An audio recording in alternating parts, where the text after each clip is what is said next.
Chegou a melhor parte do podcast. É hora de provar a melhor Coca-Cola.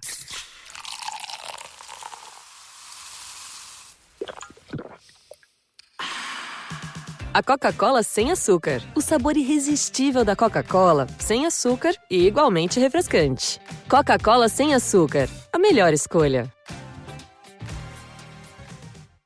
Pausa rapidinho agora para falar de dica de ouro para os papais e mamães. Depois de experimentar a nova Hug Supreme Care Fralda Roupinha, tudo ficou ainda melhor para o meu filho. É a única com canais em X que se adaptam aos movimentos, com 2 vezes proteção noturna e cintura elástica que se adapta ao corpinho do bebê, além de ser super fácil de colocar e tirar. Praticidade pura. Então guarda essa dica. Nova Hug Supreme Care Fralda Roupinha. Bebê, estamos juntos nessa, mais do que nunca. Agora curta seu podcast. I am Madison Timmons. I'm Chris Soucy. And we're paranormal specialists who live in the most haunted city on earth, Savannah, Georgia. Every day is Halloween in our line of work, so join us as we spin true tales of haunts, murders, and disturbing Savannah history.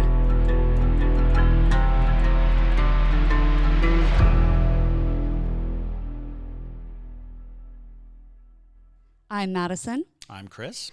And welcome to the most haunted city on earth.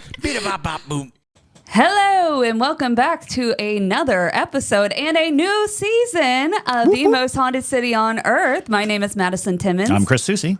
And I'm JT Timmons. He's here too. What? Yeah, I know. I know, right? It's crazy. It is. It's crazy. Welcome, y'all, to season 6. It is very exciting. We're going to kick off this beginning of this season with a deep dive into the Conjuring House, because, as all of y'all know, we are going to be in that at the end of this month. 3 weeks. Yes, at 5:25 a.m. Is that correct? 5:05. 5:05 a.m. JT will be turning 30 years old in the Conjuring House. If he makes it. If he makes it. Possibly. I think Debria. I think Debria is going to outlast us all. Well, yeah. Yeah. We've set it up in the perfect storytelling context. She will be alone in the Conjuring Right, exactly. We'll all be dead. Megan almost will make it. Megan might leave. That's true. She'll be Megan will be in a hotel down the road going, I wonder how they are, drinking her hot coffee. And the real final girl. Right. That's true. She's like, those fools. Sip. It's true. So yes, we will be in the Conjuring House at the end of this month on January 25th into the morning hours of January 26th. And fun little side note, we are bringing some friends along for this experience. Dun, dun, dun, dun, dun. Exciting. We are bringing all of the Ghost Brothers with us. The Ghost Brothers are joining us. Yes. All 3. It's quite the time. It really is. It's going to be so fun. There might be butts that are grabbed by demons. There might be, screaming and banter. Although if that happens, we'll know that it's probably more a them thing than it is a ghost thing. Oh, yeah. But yes, they have agreed to join us on this wild journey that we are going into the tundra of Rhode Island in January. The tundra of Rhode Island. I'm horrified of this place in winter. It's people who live there are like, okay. I'm from Florida, people. No, my blood is literally a dryer sheet. That is how thick my blood is. So blood's a dryer sheet. Yeah. So we are going to be all going down to the Conjuring House. But before that, we have to deep dive into the history and the stories of the Conjuring House so that you know what to look for. And, Yep. But yes, y'all are going to be fully prepared.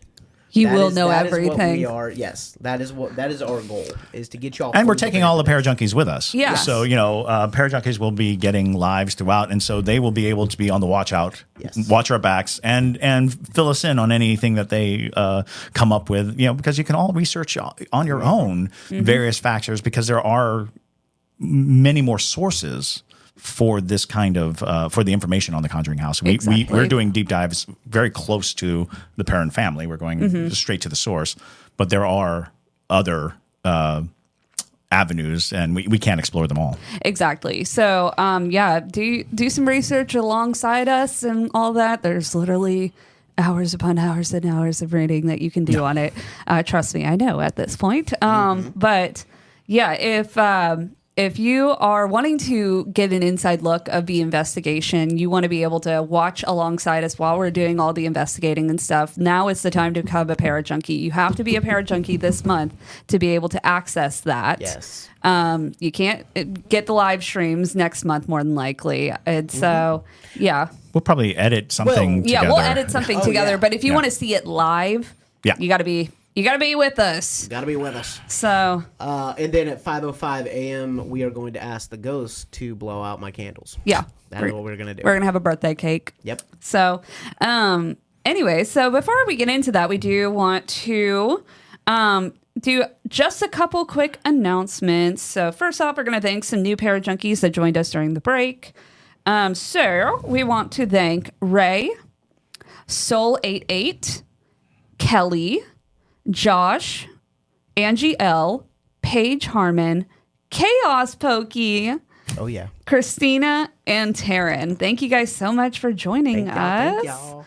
Yay. Welcome to the Parajunkie side. Are you Team Batrick or Team Jingles? Let us know. Who knows? Now they're both in the middle. Now you can actually see them, Yeah. together. And so, first, before we talk about the nice little drawing behind us, if you are looking for new merch, we have Batrick and Jingles merch that is live on our website, hauntedcitypodcast.com.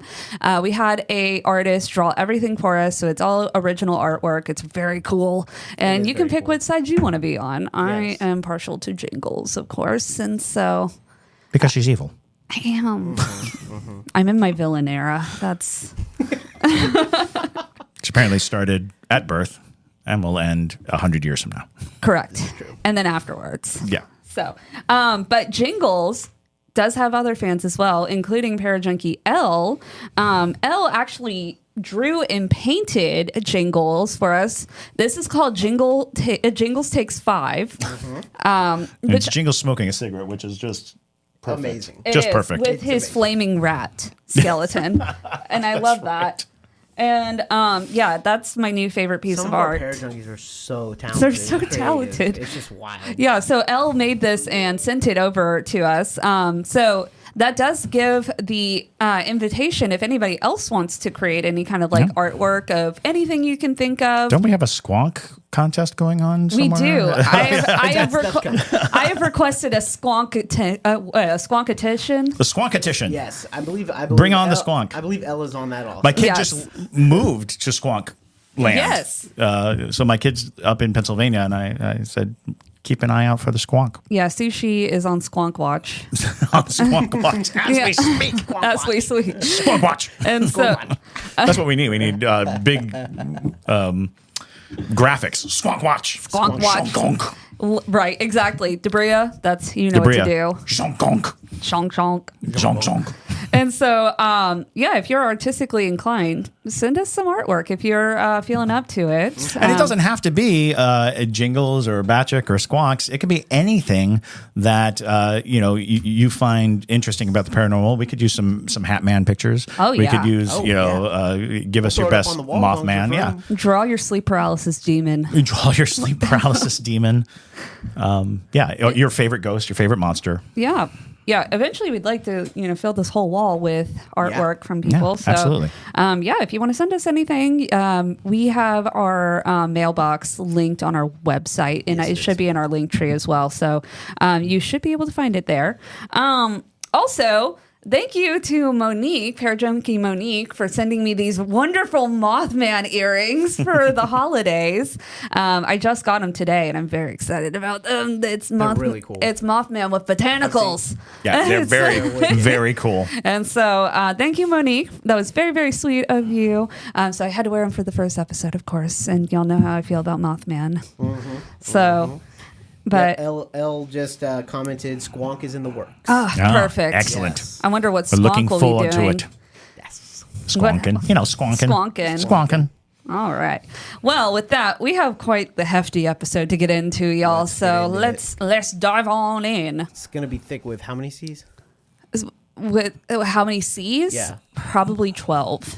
Whoa. It's a thick. Well, there are at least 3 in the Perron family. Yeah, there Carolyn, are. Kristen, and Cynthia. Well, Yeah. let's go ahead and jump into it. So here's the thing. The way we're going to break down this entity of its own, the Conjuring House story. This first episode is really going to be a breakdown into who the Perron family is, and how did they get to the Conjuring House, because it's quite a series of unfortunate events, if you will, before they ever get to this house. So the Perron family was a family of 7, which included Roger and Carolyn Perron and their 5 daughters, Andrea, Nancy, Christine, Cynthia, and April.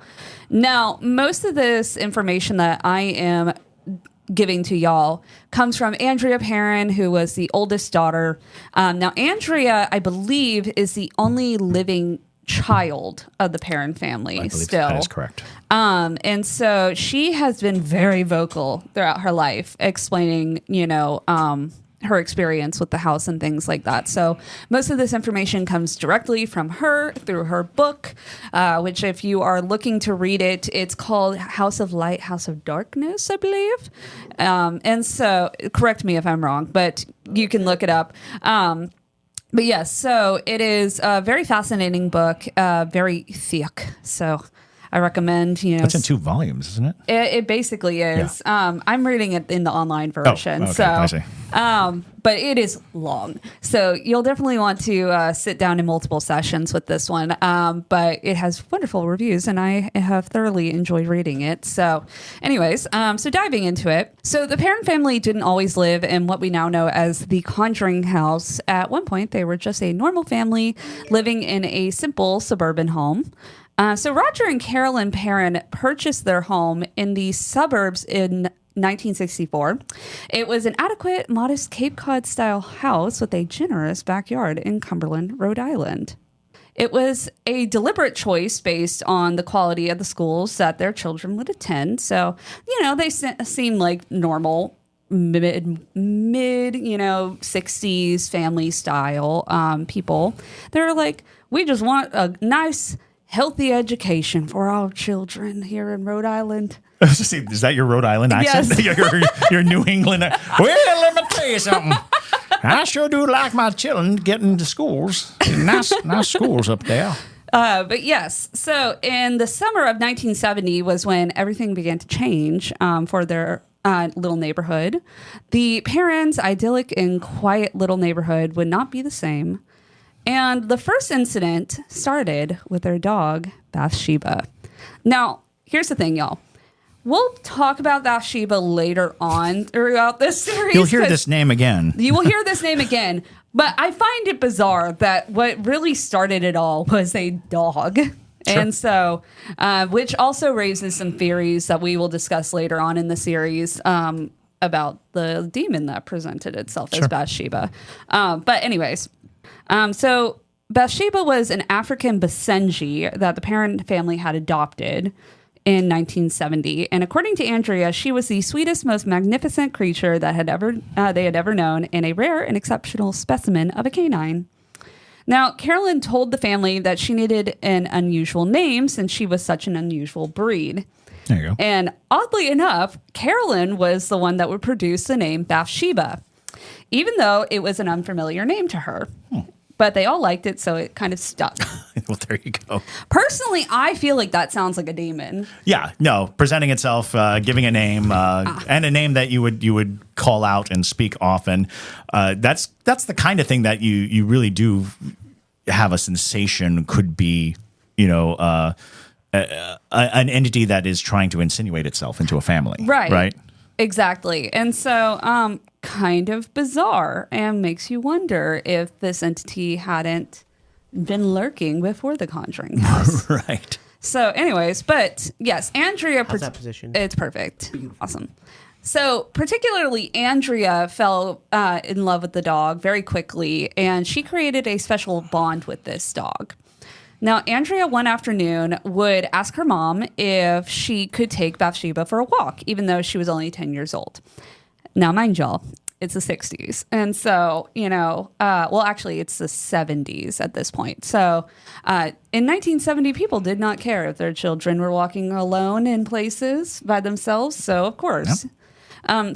Carolyn had no issues with this. But when all the siblings heard that Andrea was taking the dog for a walk, they all decided to join. So it was a family outing of children, at least. So they were all walking up Mohawk Street, which is where they lived, and they were heading towards Diamond Hill. And that was a road that was very filled with cars. Now, there was one particular car that was filled with teenage children that roared by.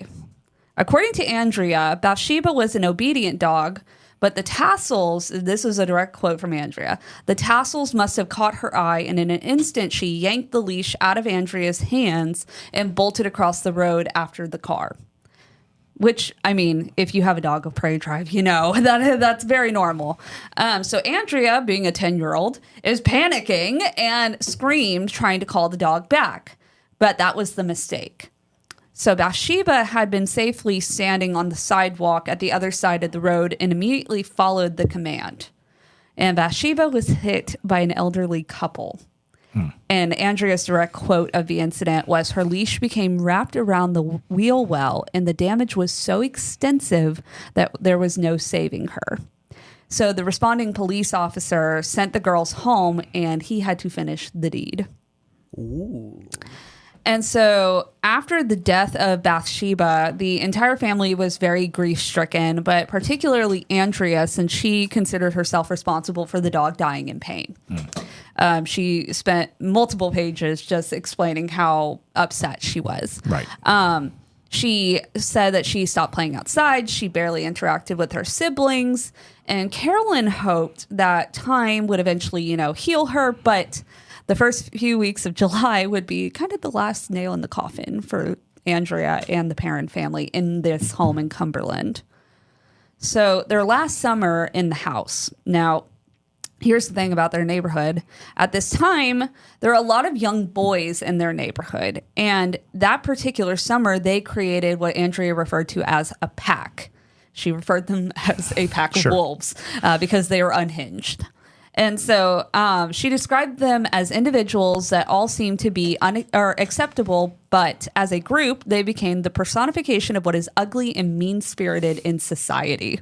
It's a bold statement. Right. It kind of has that Stephen King notion of New England, of Maine, where groups would get together and just become like the worst bullies, the bully groups. And you spend a lot of time being like, oh, what was happening in Stephen King's youth that he would encounter just roving bands of bullies that might cut your eyes out or do something terrible. Well, if it was anything like Andrea's neighborhood, I understand where he's coming from. And that's just it. It's like, these stories come from somewhere. There's a reason why people have these memories of this brand of bullying.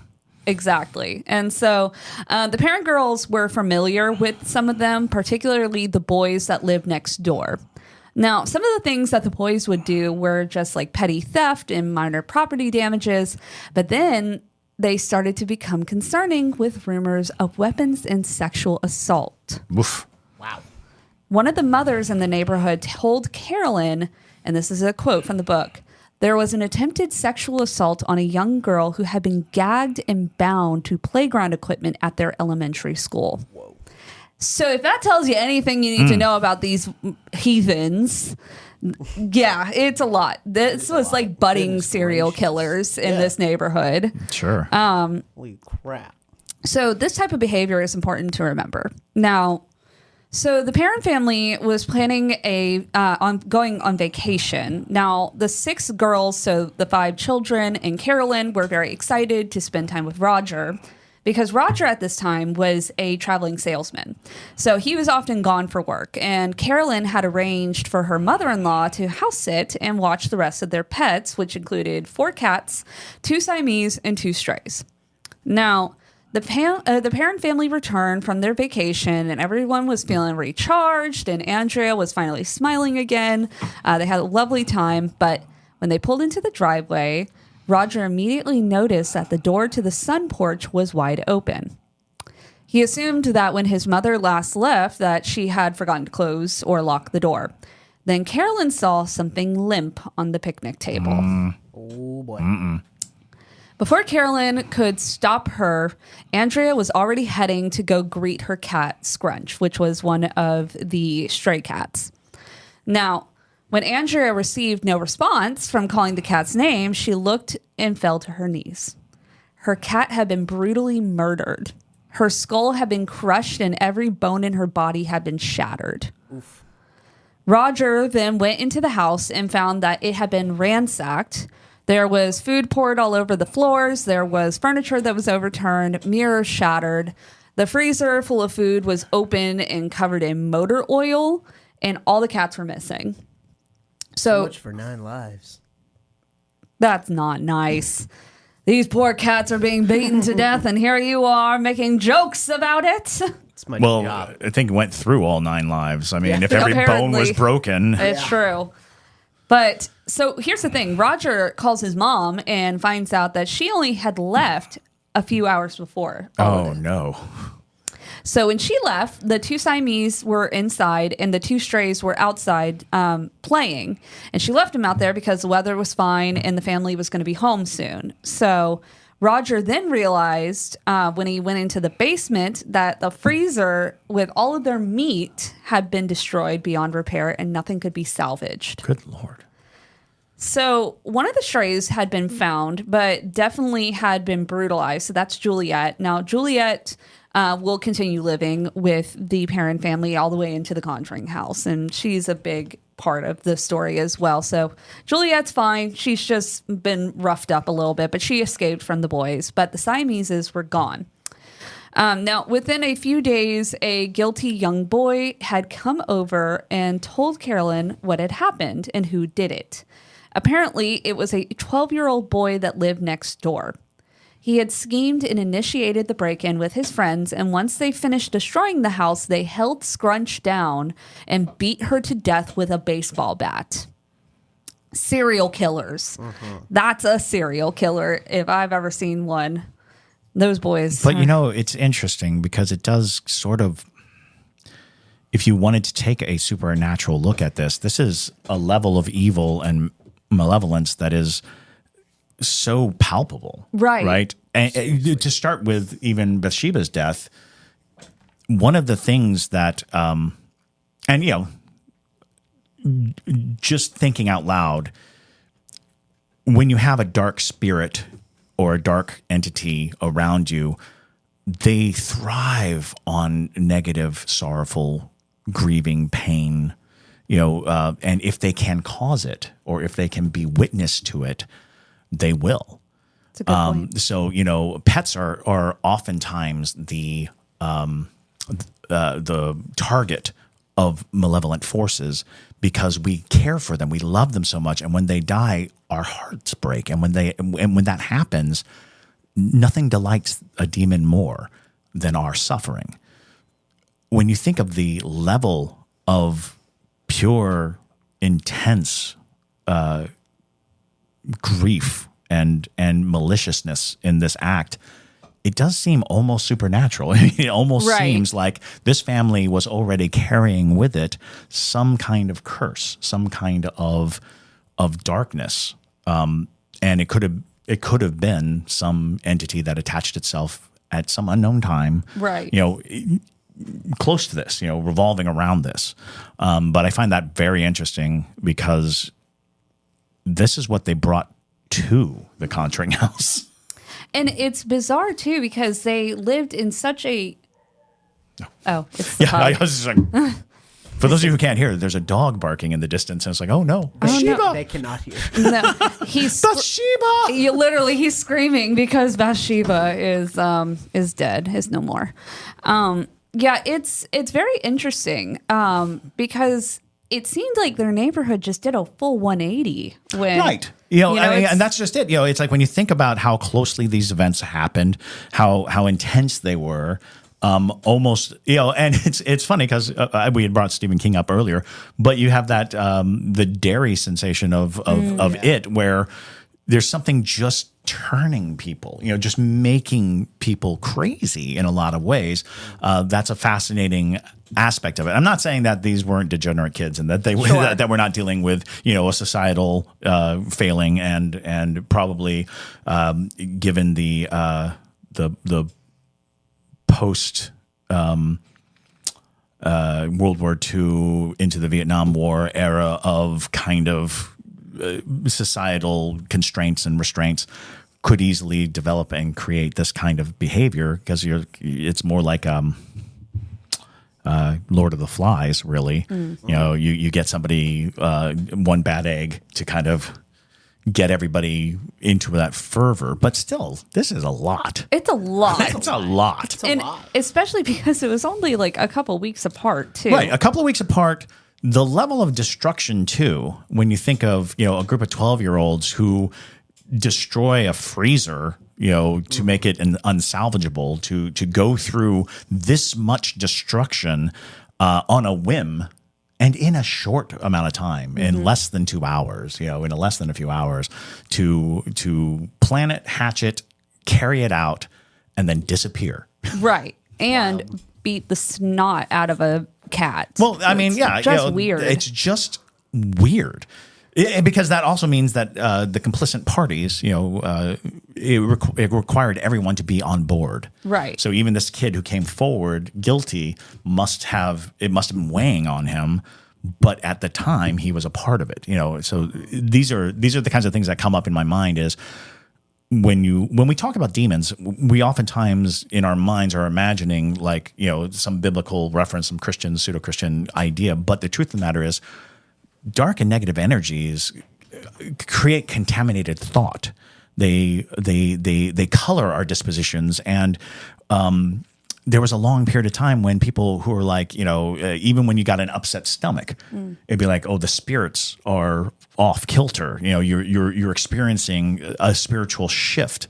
So if you're having dark thoughts and doing dark acts, there's the devil on your shoulder. You know, right. This notion, but it feels like some dark curtain just kind of, you know, closed on the Perron family even before the Conjuring House. When it feels like, too. So what I find weird, too, is with Bathsheba, how Carolyn was the one who came up with it. Now, I know you mentioned there was like a TV show in the 60s. And I could be wrong about this. I was mentioning earlier that it seemed to me that there was, it kind of looked like a little bijou dog, a little white dog, and I think it was called Little Bathsheba, but I might be wrong.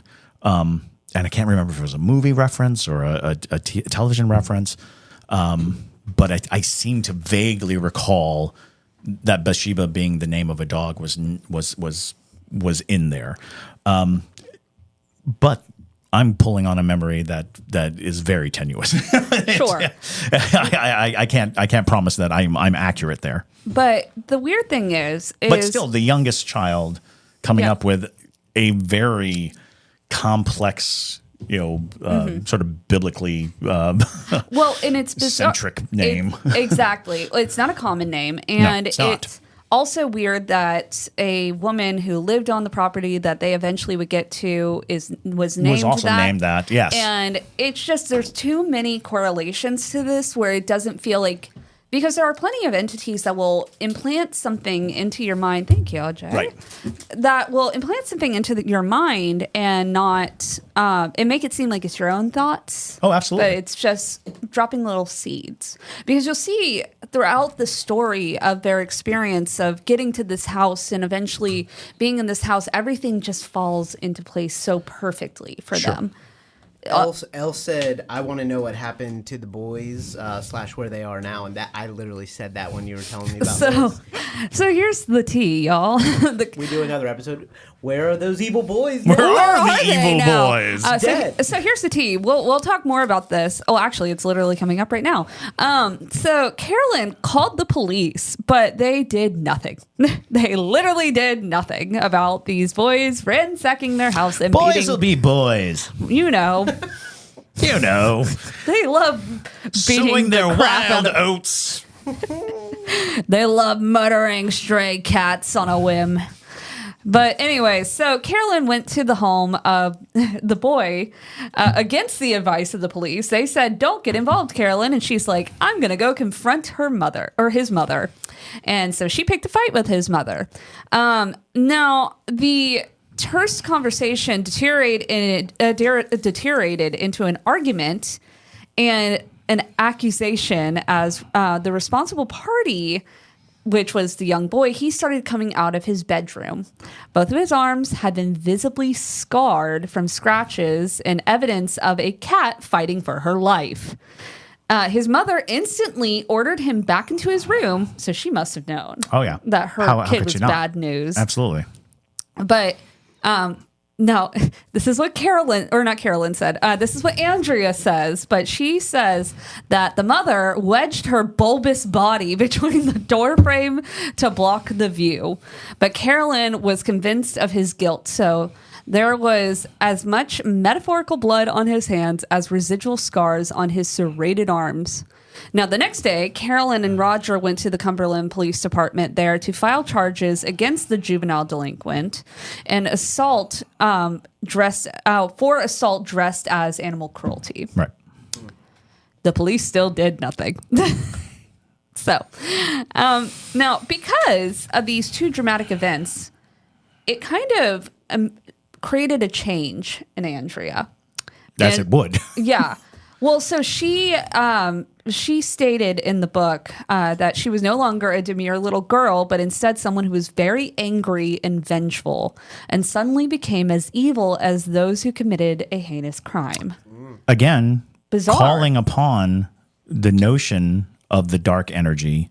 Dark energy breeds dark energy. Contamination is contamination. If the goal of a dark entity is, and because people think about, what is the ultimate goal of a demon against a person, right. and it's like, it's temptation. It's temptation. It's corruption. Corruption is the goal. You take an innocent child and turn them into a hateful, hurtful, vengeful thing.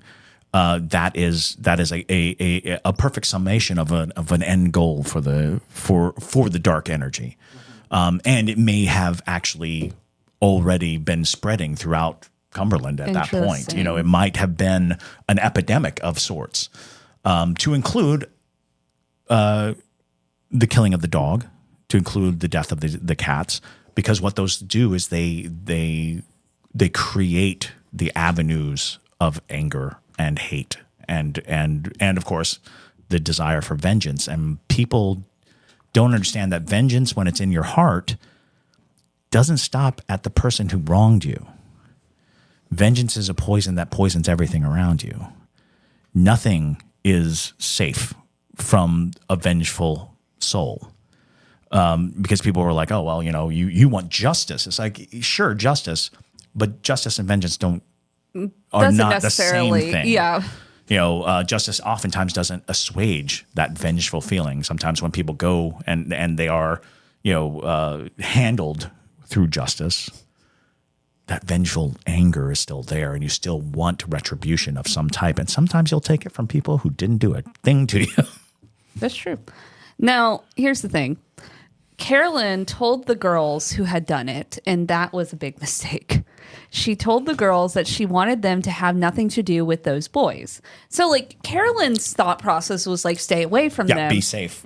Andrea's thought process was, great, now I have a target.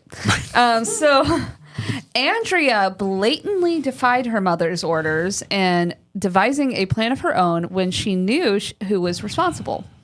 She knew that she couldn't get all of them, but she knew that she could get the leader of the pack.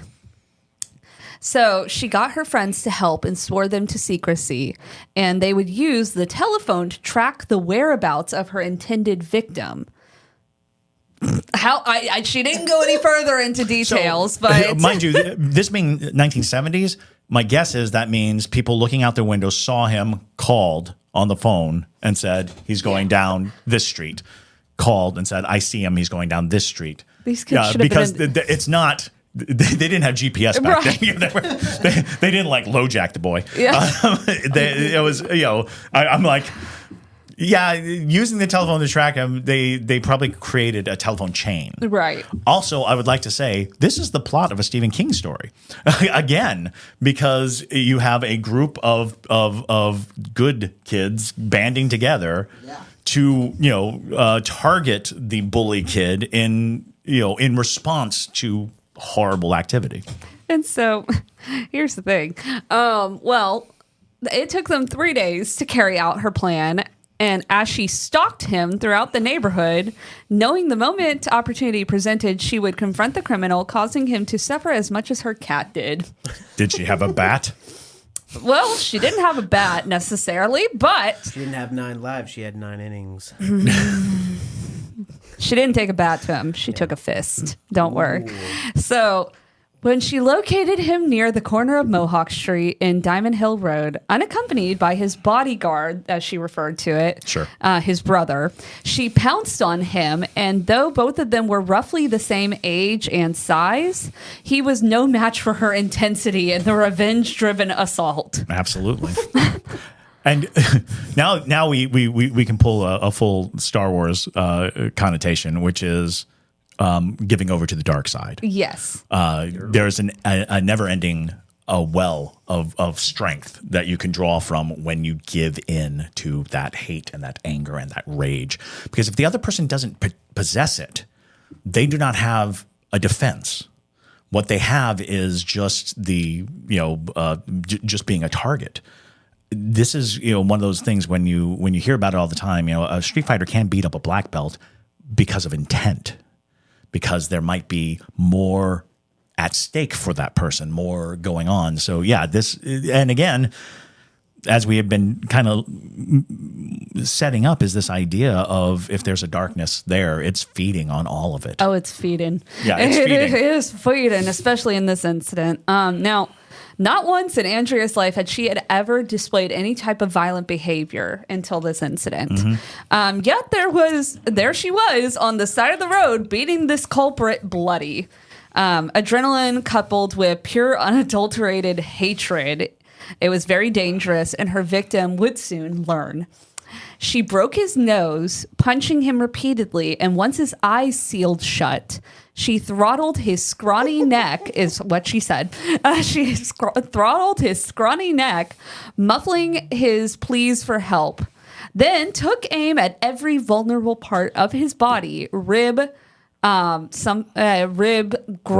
all the spots. And so after several minutes of relentless and exhaustible brutality, the witness to this vicious attack came to his rescue, pulling the girl from him. So the police got called, and the officer that responded was sympathetic, but was forced to file a police report. Did they not file a... Right. Grr is right, because you beat the snot out of a child, but if he kills a cat and breaks every bone in its body and crushes its skull, boys. And does thousands of dollars of damage to a home, destroys, property. Yeah, so, but they're like, boys. Boys will be boys, but girls shouldn't beat up. Yeah. No, unacceptable. And so Roger handled the situation. They had to take this to court, mind you. But whatever he said in the courtroom was sufficient to fully explain and likewise excuse her behavior. And though the charges were dropped, much animosity remained. What? And so this is when Carolyn started bringing up to Roger the possibility of relocation. She did not like her children being in such a negative and hostile environment. And so she then insisted that her children be raised in nature instead of being around budding criminals. Fascinating. She wanted to get a place in the country. Sure. So Roger wanted to fulfill this for his wife, but he knew that they could not financially do this at the moment. They hardly had any equity in their current house, and according to Andrea, Roger announced his plan to leave on business for several days, and he announced this like right after Carolyn was like, I want to move. He's like, well, goodbye, honey. So long. So long. Which effectively abandoned his spouse to deal with the dilemma, which would emerge a theme for the couple. Right. I was about to say, I feel like this is... what we hear time and time again in the Conjuring House. Yes. Yeah. Yeah. Roger, he has a habit of just when the times get hard, he's like, so long. But anyways, she says that the man had no choice. He had clients waiting, appointments pending, but an actual convergence began. Now, this is what Andrea says. She believes that an actual convergence began as a universal plan. It began spinning in perpetual motion, staring at the cosmos. Change was inevitable. The only constant there was no predicting what was to come. So early the next morning, the day Roger was planning to leave, Carolyn and Roger were in the kitchen having coffee when they suddenly heard an explosion through their front yard. It sounded like a cannon shot. Andrea says it echoed throughout the community. They both were alarmed, so they raced outside. And Carolyn, mind you, had created this rock garden near the entrance of their driveway soon after they purchased their home. And friends would joke and tease her about it, saying that it resembled a tombstone, except it didn't have a name inscribed into it. And they were right about it accidentally. So... when Carolyn and Roger got outside, they realized the man residing below them climbed into his truck that morning. He cranked the engine and had a massive heart attack and died behind the wheel. What? His lifeless foot collapsed onto the gas pedal of the truck and raced up the narrow lane, stopping only when it lodged upon a massive stone and its wheels were spinning. So Roger scrambles to his aid because there's a dead man in a truck on their property. Right. And while Carolyn called for help, Mr. Curtis, who was the man in the truck, was already deceased. There was nothing. Now, Roger could have done... There's nothing he could have done. There was really nothing he could do. He couldn't revive him. No. So as the neighbors poured into the road, the mother next door shouted vile remarks towards Carolyn about the graveyard on her lawn. Mm-hmm. Strangely haunting, actually. Yeah. They left with the body. They left the body there. And then Carolyn began breaking down. She was spilling tears and was shaking. Roger had to leave, though, because he was literally about to head out on his work trip. But she wanted him to cancel the trip. The sudden death upset him as much as it had his wife, and they had exchanged a few tense words before he departed. And stress was taking its measure on the man and the woman. Carolyn was trying to suppress her grief, but she was trembling when she was preparing a cake for the Curtis family. And she was planning to bring it over to their house in the afternoon. And she was promptly rejected and dismissed at the door, returning. And then she returned home. She was still carrying the cake she baked, and it was the worst of the summer heat. And mind you, baking a cake in summer is brutal in itself, but she tried. Carolyn knew it was time to go. And later she confided in her friend Kathy, and she explained that Mrs. Curtis actually blamed her for the tragic death of her husband. And the woman blatantly accused Carolyn of being a witch. That was the last straw for Carolyn. Interesting. Yeah, right? There's a lot of interesting parallels that are cropping up that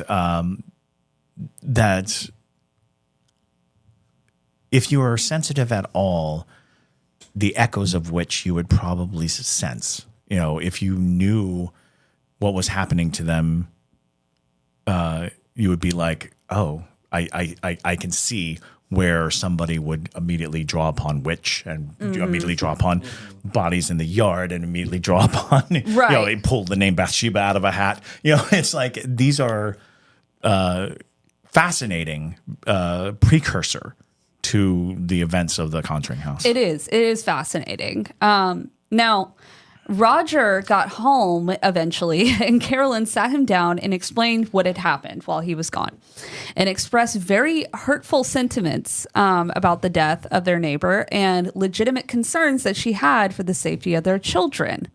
His wife begged him to reconsider selling the house and leave its whole community behind, recounting all the stories of unfortunate events that became the basis of her conclusion. He agreed these were serious problems, but he reminded her that they were in no position financially to make a move. Certainly not one that was sudden, especially because Carolyn was fixated on getting the girls to a place in the country, which would eventually... No, they eventually went to bed with a mutual understanding that it would take some time to transform the stream of this, dream into a reality. So, especially because there's no obvious or immediate remedy available. Now, here's the thing. it wouldn't take Dun, long. dun, dun. Dun, dun, dun. It would not take Carolyn long to find the right place. And Or it found her. so I think they were always destined to have this house. They're obviously on a path. Yeah. You know, that's what's so intriguing about all of this precursor stuff. You know, those of us who are familiar with the actual events of the Conjuring House, seeing all of these, it's almost like a roadmap. It is. You know, And that's why I think Andrea describes it as like this cosmic Right. unfolding, you know, sort of thing. Because she's like, there's just too much that had to happen for this to be an accident. Absolutely. So there is a belief, this was something that Andrea said, there is a belief that sometimes you can speak things into existence. And that might have been the case for Carolyn. Sure. While waiting outside the doors of Mount St. Charles Academy, Carolyn suddenly remembered that she had neglected to bring something to read. She was waiting for Andrea to get out of her music lesson, basically. Now, she rarely would take Andrea to music lessons. The child usually traveled with her friend who also studied flute. And it was only an hour away, but in the heat of June and in Woonsocket, it was becoming extremely boring. So Carolyn found a shadier spot and she noticed there was a newsstand in front of the corner market there. So Carolyn purchased a copy of the Woonsocket Call. So she flipped through it a little bit and then she crossed the road to meet her daughter as she popped out from one of the massive ornately carved wooden doors. When they arrived home, the newspaper was temporarily discarded and tossed onto the corner of the kitchen counter. And after Carolyn made dinner, she revisited the newspaper later that evening after the kids had gone to bed, and she was drinking her cup of coffee. She thought to herself, there's no harm in looking in the land and farms for sale column of the Woonsocket Call. Now, the Woonsocket Call was a comprehensive newspaper covering all of the northern Rhode Island area, including rural or remote areas of the state, which is just bizarre in itself that she happened to be in a town that would have just these desolate areas in their newspaper. But regardless.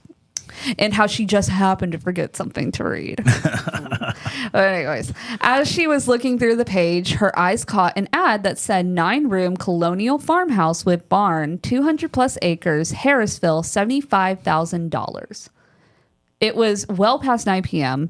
And also, this is 1970. So I know today's mindset, like $75,000 for a massive house and a ton of land sounds like, wow, that's a steal. That's a lot of money for back then for a property. Sure. You know? Well, although 200 plus acres. Right. It's still a deal, but, you know, regardless. It was well past 9 p.m. when she would spy the advertisement.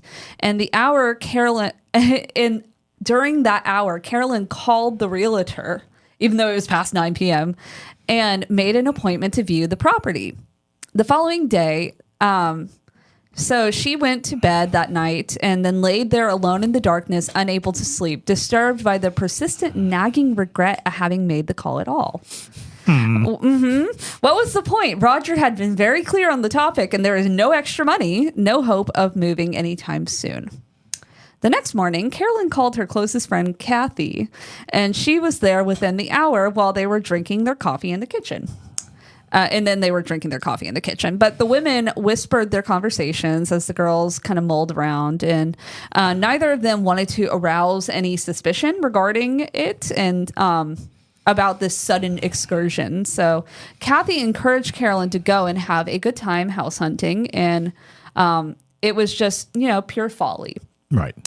Which would call, it was basically, it would be just some well-deserved hours away from the house, you know, because she's, you know, pretty much always with these children and Roger is not. So she's like, have fun. I'll stay with the girls. So Carolyn would meet with Mrs. Herzog, the listing agent, and they would meet in Harmony, Rhode Island. So Mrs. Herzog was apparently very kind, very generous with her time, and invited Carolyn into her car. They drove many miles of winding country roads, dodging neglected potholes along the picturesque roads and entering the village of Harrisville from the south. The realtor did a great job pointing out various landmarks like schools, libraries, theaters, town halls, churches, all of it. This was exactly what Carolyn had in her mind. As they rounded the corner onto the property, Carolyn first saw the barn and then 3 enormous evergreen trees lining the front yard at the farmhouse. Set back, it was considerably a far distance from the road as they pulled into the driveway, and Mr. Kenyon emerged from the house, waiting patiently on the porch to greet his guests. He was also an elderly man, just for your own picturing in your mind of whatever you want to picture this man as. Mr. Kenyon knew little about the earliest history of the house or its inhabitants, but he did tell Carolyn that the estate was one of the original Providence plantations, and the property deeded in 1680, and the house was completed in 1736. Now, Carolyn, disguised as a clarion call, she was swept away, utterly overcome by her own heart's desire. So, walking them over to their car, Mr. Kenyon extended a hand to Carolyn, holding hers gently, and he told her this is a wonderful place to raise a family. He delivered it with sincerity and convinced the young mother that her intuition was trustworthy. And he burst into flames and disappeared. Mm-hmm. He then left to head back to the farmhouse. Carolyn then reaches into her purse and retrieves a checkbook. She tells Mrs. Herzog, "My husband is out of town. How much would it take to hold this place?" Then she handed the realtor a check for $500. Roger's gonna be pissed. Yeah, that's the. Yeah, though she knew they didn't have the money, it was worth it to her risking Roger's wrath. The wrath of Roger. You know. When Carolyn returned home, she immediately went to Kathy and whisper screamed to her, "I bought it." Kathy was shocked by this and was honestly pretty nervous for the reaction that Roger would give. When Roger returned, Carolyn explained that what she had done, and Roger was not the bit pleased after. I know, shocking, right? And after an argument, Carolyn explained to him that she did this for all of them, which he seemed to understand. After a few months, Mrs. Herzog would tell Carolyn that she had been the only one to inquire about the listing. She took this as a sign from the universe, and the next morning, everybody piled into the family car and they headed towards the farm. When they got there, Mr. Kenyon was working beside the barn, and he warmly welcomed his guests, even though no formal appointment had been made through the realtor. First off, who just shows up unannounced to some person's house? But it's a different time, I guess. But regardless, and no appointment had been made through the realtor, and he knew it, but he knew exactly why they were there. Sure. So Mr. Kenyon focuses most of his attention on Roger, and as the children dispersed amongst the property, he told them to go and that no compass was required and no directions given or necessary. Weird. Mr. Kenyon's behavior through all of this. All roads lead back to the house. It literally. There's no escaping the house. It's like those movies when they're in the woods and they're like, "I've seen that tree before." It's Don't you worry now. Go on out in the woods. You'll find your way. You'll find your way. The soul of a man's heart is sour. Follow the gnomes. They'll lead you back. But anyways. Ever been to Dudleytown? Maybe he was the creator of Dudleytown. But anyways, they could feel their way around by instinct is what he told them. Creepy. Yeah. But anyways, so Mr. Kenyon took the couple around the property, showing them all the little spots, and Carolyn was trying to prove to Roger that it truly was paradise. Then Mr. Kenyon took the whole family down to the river. This was the pivotal point for Roger. After Roger stuck his feet in that river, he was sold. He could picture his family spending summers playing in this creek and all the memories they would make. Mr. Kenyon then took them inside the farmhouse, where Roger started to walk through the home, looking for more important features like heating systems, plumbing, wiring, making mental notes of everything. Roger was trying to be indifferent and pragmatic. Now, Carolyn has been on the front lawn with the girls at this point and Mr. Kenyon having some refreshments while Roger did his walkthrough. And when Roger and Carolyn reconvened, she leaned into him and told him he wants us to have it. He'll do whatever it takes to make that happen. He needs to get out of the house. Literally. Yeah. He's like, yeah. Take my place in this cursed spot. Literally. And that night, Carolyn and Roger had a deep discussion about the logistics of the home, like it only having one bathroom, which is concerning for us, considering we're bringing a huge amount of people. But they had a family of 7. And they were also worried about what if your pipes froze, and also the obvious issues of how are they affording the property.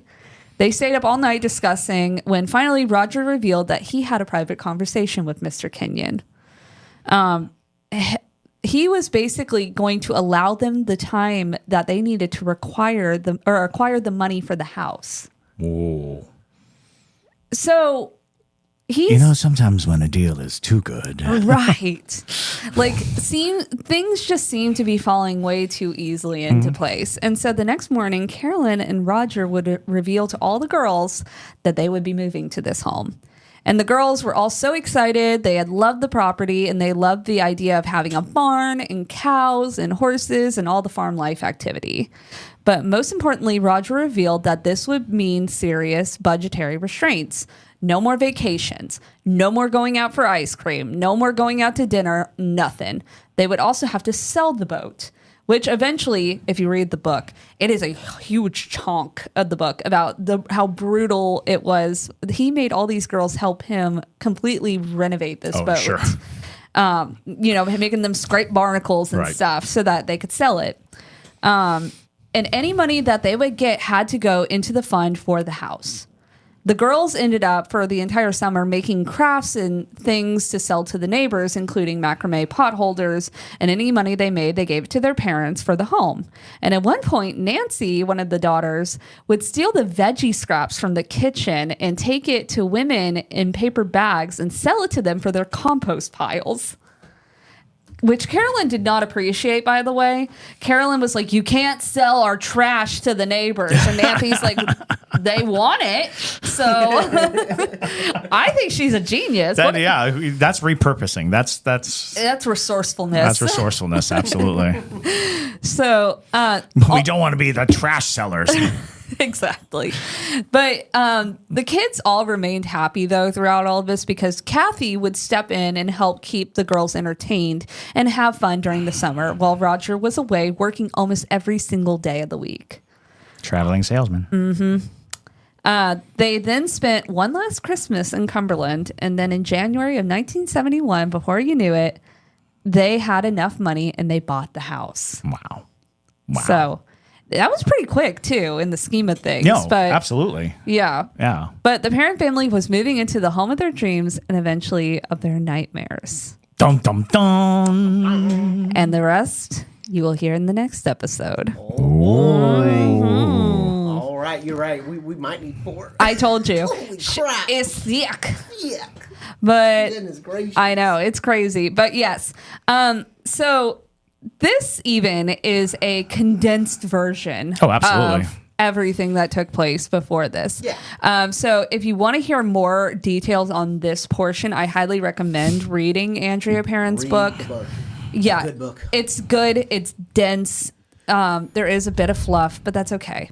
Yeah. Her description of the property, I couldn't fit it into this episode, but it's literally like a whole chapter just describing this magical land where it felt like pixies were swirling around them and all sorts of stuff. Well, it's interesting because, and they'll tell you this in positive ways too. It's like when you're on the right path, the resistance is less. You find yourself just moving towards it.